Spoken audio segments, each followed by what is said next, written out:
The UK government will soon be introducing fundamental changes in how money works.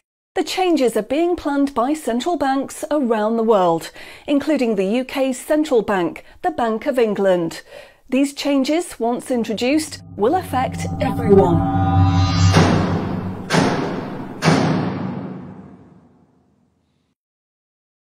So, what are these changes really about? The changes being proposed will mean that you will no longer have full control over your spending. In fact, what they are planning is the replacement of money with something which is fundamentally different. Therefore, it's not just cash they want to remove from the economy, it is money itself. Pay attention, because if the new monetary system is allowed to happen, it will be very difficult to reverse and could mark the beginning of the end of human freedom.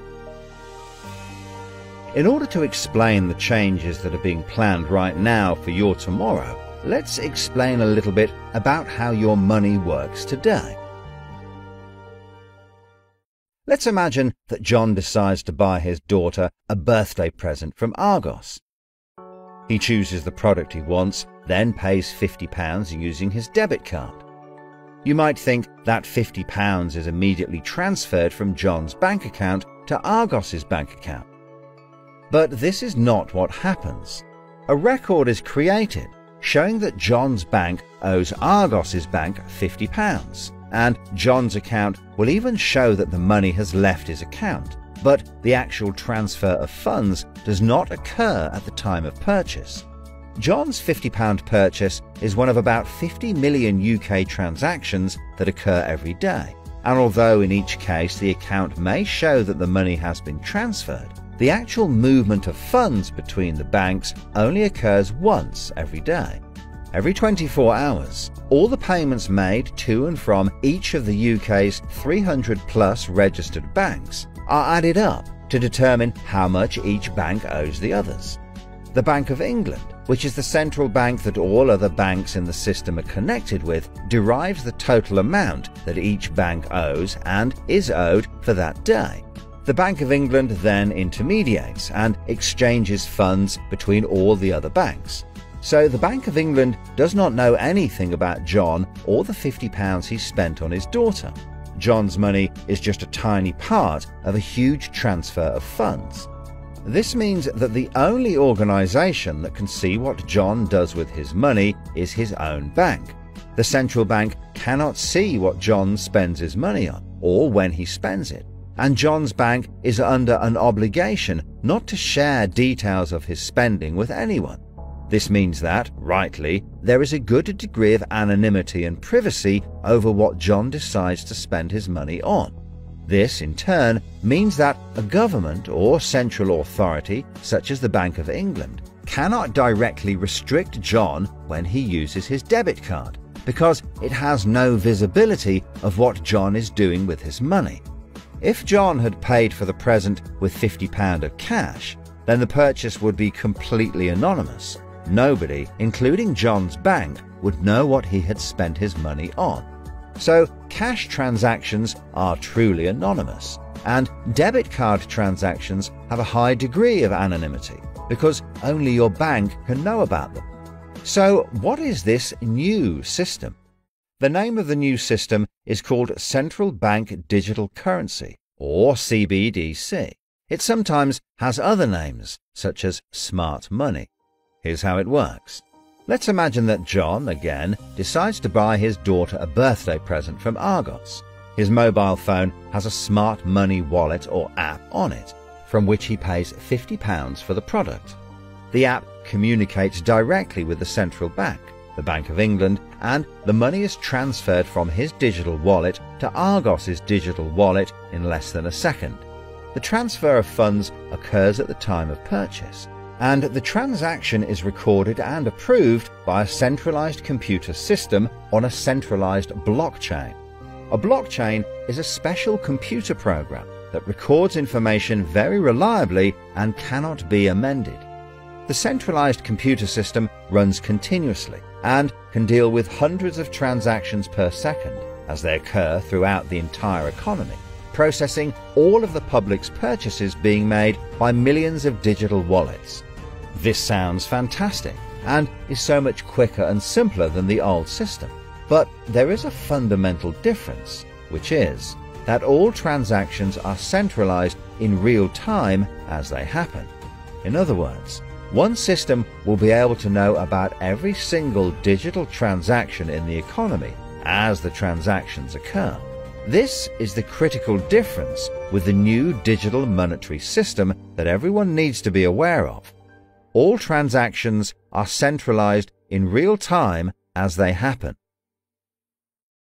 The people who are planning this new system have made it clear that it would be useful, in their eyes, to use artificial intelligence algorithms in real time to block certain public transactions for a range of different reasons. So, what does this mean for John? Let's just say there is another lockdown and the government want to stop the public moving about the country.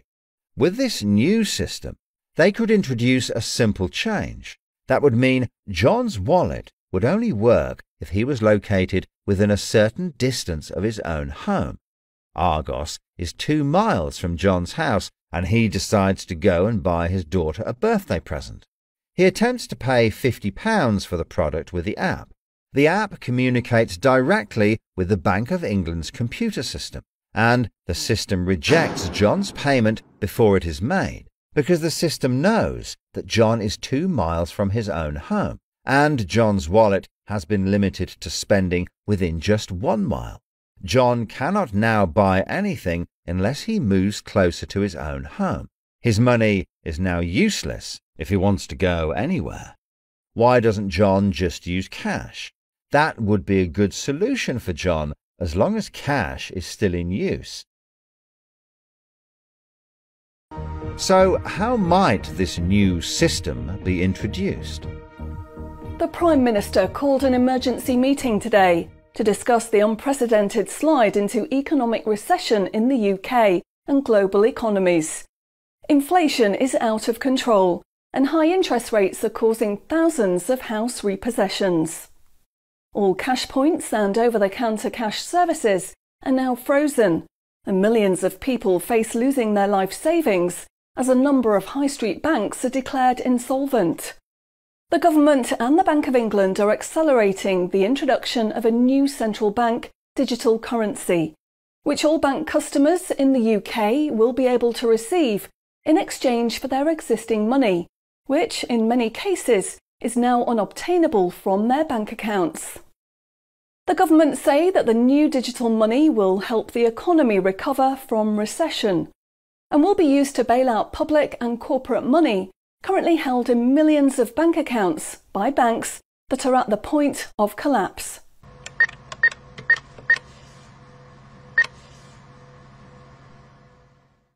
It says cash unobtainable from this account. It's frozen our money. Bleeding hell, John. How much have we got in the house? We've only got £120, and when that's gone, nothing. I don't believe it. The bank's frozen our money. We've got £25,000 in that account, and no way of getting it back. Download your central bank CBDC wallet app today and get bonus digital pounds free. If you exchange your existing bank funds into your digital currency wallet now, you will receive free digital pounds for each account you exchange. You can then spend from your digital wallet by using your phone app, exactly like a debit card. Download the free app now from the UK government website or the App Store. John, we need to download the digital wallet thing. See if we can transfer it in. We've got no other option, love. Wow, it's transferred, and it's given us some bonus money. I can't believe it. How do you know it's worked? It's worked, love. Everyone's using this money now. Right, I'm off down Tesco to try it out. Sorted. Recent figures show that the public's use of cash has halved in the last 12 months. Experts say this is due to the success and sheer convenience of the new CBDC digital money. The government has announced that all cash will be phased out completely over the next 3 years. I can't remember the last time I used cash. It seems so cumbersome and old-fashioned, fiddling about with coins every time you want to buy something. It's much easier now.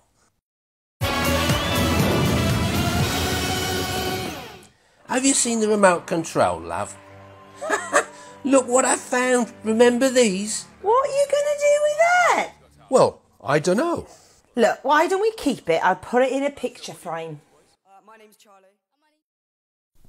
Recent data from the annual Climate Change Conference has revealed that only a drastic reduction in fossil fuel use will help protect against climate change. The government has announced limits on petrol and diesel use for all individuals in the UK, which will be enforced using smart money. Each wallet will be limited to a purchase of 15 litres per week, after which the wallet will be prevented from making any further purchases in that week. Ah, bollocks. Growing concerns over obesity and bad health will be tackled using the Smart Money network. The government proposes to limit the total number of sugary foods that each digital wallet can purchase in any given month. What?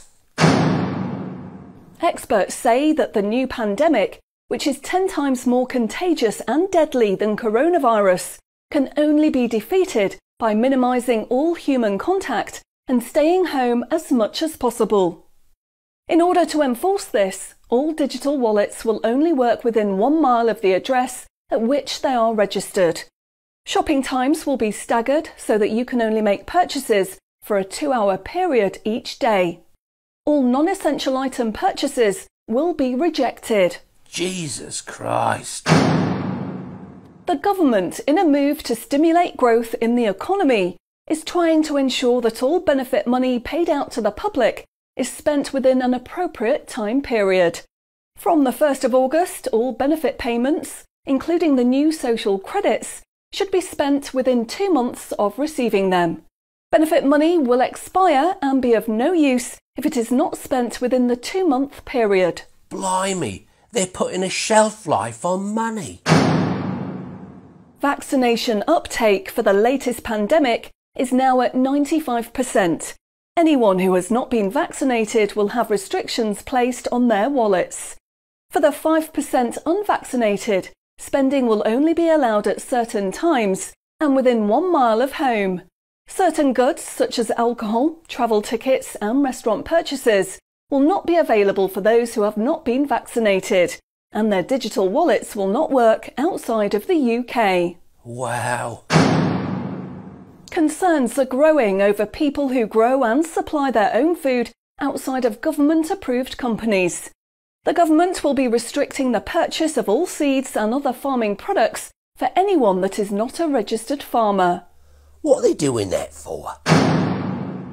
The government is trying to reduce the amount of red meat people eat in their diet for environmental and health reasons. Digital wallets will only be allowed to purchase 8 ounces of red meat per week. How much is 8 ounces? In order to protect the environment, the government is introducing limitations on the amount each wallet will be able to spend on the following products: aerosol cans, single-use plastics, coal, meat, chocolate, fish and coffee. What about fags? In a move to encourage good behaviour, the government is awarding digital currency direct to your wallet if you report on anyone breaking lockdown rules or report on individuals expressing extremist views. Anyone deemed to be expressing extremist views may in turn have restrictions placed on their wallets. What's that mean, extremist views? If you give up your cash, you will give up freedom for yourself, and you will give up the freedom of generations to come. It's not the convenience of the new money that is important. What is important is the fact that centralized administration of smart money could be used to control every aspect of your life. Say yes to keeping cash and say no to centrally controlled smart money. What they are going to propose is not money, it is a social control system. Please spread this message.